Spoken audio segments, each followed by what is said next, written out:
of several managers and board members ignored.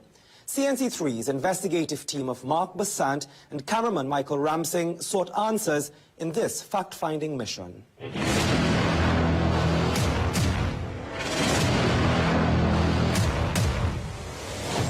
Over the past 2 months, tstt has axed more than 500 workers, with more job cuts expected by the end of January. Inside its state-run company, multiple managers have raised serious concerns about the mismanagement of funds, particular business deals, and preferential treatment to certain cell phone dealers. None more glaring than Cellmaster and a company called Mazova. In a 2016 report prepared by then Executive Vice President of Mobile Nicole Lumpkin, she highlighted major concerns about these companies and queried why CEO Ronald Walcott still supported this business arrangement when it was bleeding tstt millions. In illustrating her point, she explained that all cell dealers were paid a commission based on the number of verified transactions.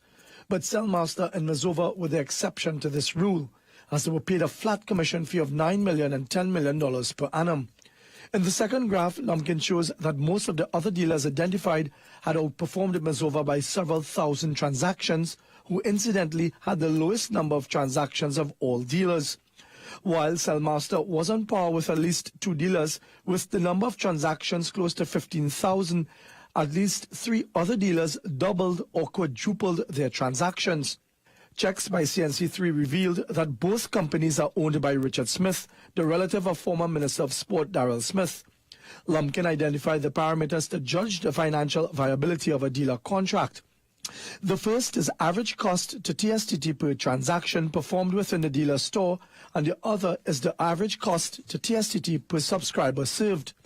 Lumpkin explained, throughout their dealer network, the average cost to tstt for every transaction performed in 2014-15 were tstt $108 per transaction, Cellmaster $546 per transaction, Mazova $9,971 per transaction. Lumpkin pointed out, tstt is therefore paying 5 times more per transaction in stores owned by Cellmaster and more than 90 times in Mazova. The average cost to tstt per subscriber served is $150. At Cellmaster, this cost is $904, and at Mazova, it's $10,370. Lumpkin later declared, this analysis proves that the contracts are not viable, and that tstt had spent $50 million in these contracts. She felt the only responsible thing to do was to terminate these contracts. According to Lumpkin's report, Cellmaster received a contract for $27 million in November 2011 for a 3-year period. But Lumpkin revealed there wasn't any board approval for either this contract or for Mazova's, and she couldn't find any other material to justify these contracts. Lumpkin said when she was first appointed to act as EVP for mobile in September 2014, she sought guidance from Walcott about the renewal of these contracts, who said they were both critical to the mobile business. But by mid-2015, Lumpkin, unconvinced about the viability of these companies, got a team together to analyze the data and develop a business case for these companies after the Tennis Committee had granted extensions to their contracts until December 2015. Lumpkin said a senior manager concluded there was very little merit in either of these contracts, and the Cellmaster was paid significantly more than other dealers for doing much less, and that Mazova could not be judged a co-branded store, plus its foot traffic and sales simply did not justify cost. Acting on this information, Lumpkin moved to have these contracts shut down in October 2015, and said she sought advice from the chief financial officer and other executives who warned against making any moves on these companies, as any action would be career limiting. With the appointment of a new tstt board in November 2015 with Emile Elias as chairman, Lumpkin said she felt emboldened and called a meeting with the chief financial officer, EVP legal, and others on November 27th. In that meeting, Lumpkin said everyone agreed it wasn't in the best interest of tstt to continue these 2 contracts. She said she left the meeting confident of the executive team's support and ending these notoriously bad $1 million contracts. But in January 2016, when Lumpkin felt it was a closed chapter, the contracts were once again up for renewal, and she wrote to the CFO to find out what went wrong. She was told that the CEO Ronald Walcott had commissioned a report she never saw. Despite emails to those who had supported the decision to terminate these contracts, no one responded. In fact, extensions for these two companies would go ahead for board approval, and Lumpkin was told that Walcott would make a presentation to the tenders committee.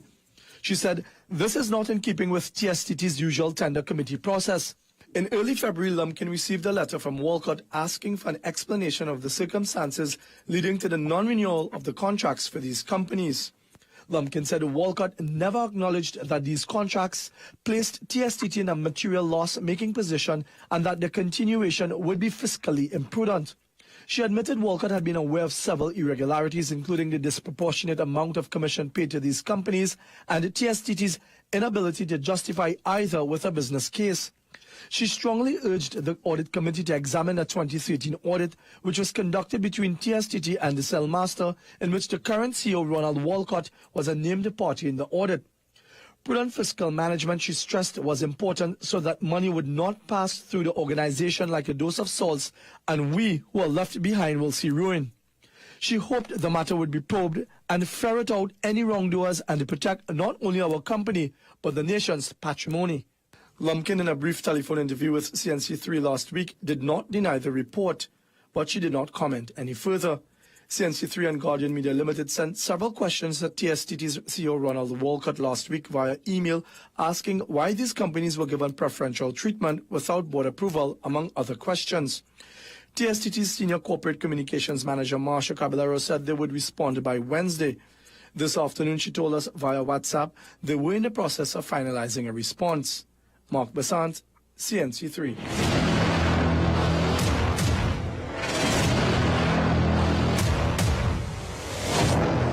Well, tstt only responded to a series of questions posed at 6:23 this evening. We have reviewed their 9-page document and gleaned the following.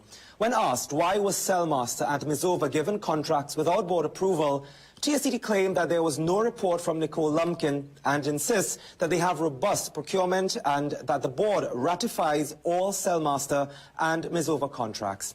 Asked why the board did not act on Lumpkin's report to terminate the contracts, TSTT said the board did act by commissioning a tribunal which determined that the assertions and allegations were unfounded, baseless and inaccurate. They insist that the contracts were commercially viable. TSTT argued that the company moved to create converged services partners offering a range of value-added B-mobile services beyond just selling cell phones. We asked about that, the Lumpkin claim that the two resellers were getting preferential treatment and paid a flat commission as high as $10.5 million versus a commission for other dealers based on verified transactions. TSTT said that the two arrangements were not the same and insisted that other cell phone operators use a similar model. Asked about an appearance before the tenders committee to justify extension of the contracts as claimed by Lumpkin to be contrary to the tenders committee process, TSTT responded that Lumpkin actually sought extension of the Cellmaster and Mizova contracts, citing such reasons as critical to the business community and revenue generation. We also asked why TSTT continued to maintain these contracts in the face of overwhelming evidence that these outlets were losing money. TSTT argued that both contracts were analyzed and assessed by several persons, including the board, and that there was no evidence, overwhelming or otherwise, that those contracts were making a financial loss to the company. TSTT categorically denied that they described as the implied assertion that the CEO supported a loss-making business relationship. You can learn more about TSTT's response to our special investigation in tomorrow's edition of The Guardian and also online. It's time for us to take a very short break, but first, Ryan is standing by to tell you what's coming up next on Sport.